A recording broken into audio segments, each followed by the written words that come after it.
And he was like friends with my best friend, and so actually we got into contact quite a lot. And you know, when I talk to him and I'm having all of this like feeling, it gets tense. Our relationship is pretty tense, to be honest. And sometimes it would just be us three, so it'd be my best friend, him and me. He can leave, that's fine, because then I can talk to my friends, and I can leave because they get on really well. But my best friend can never leave. Stuff gets awkward really fast. And one time we were left on our own. I tried to sing Can't Weeing when we were at the pub with my friend. I don't know how it happened, but we came out of sync. Maybe I drank too much, I don't know. Right? And then it came that point where we were left alone together. Alright? Yeah, I'm alright. And so I thought, do you know what, watch yourself, I'll tell you what happened. It's a really mundane story about me coming down from the toilet and there was this really drunk man, and I said thank you, I made eye contact. He's an angry drunk, he was like, right. Linked arms with me, and his arm got tighter and tighter around mine. He was like, that fucking bitch. She dumped me at Christmas.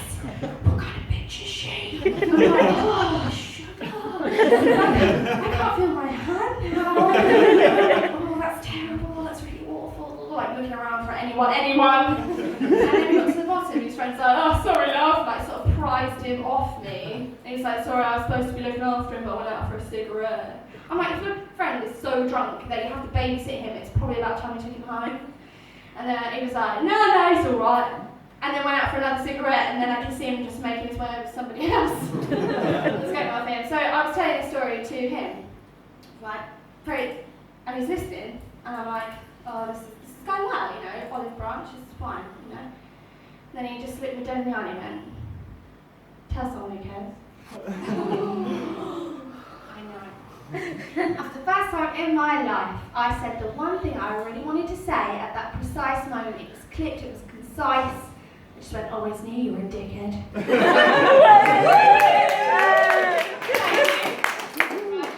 1-0, I believe.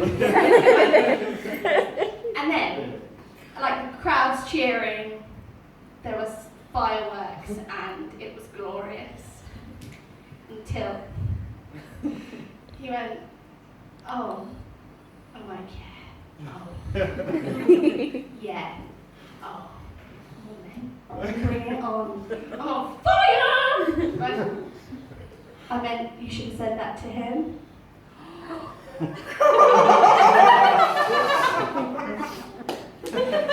-100 points.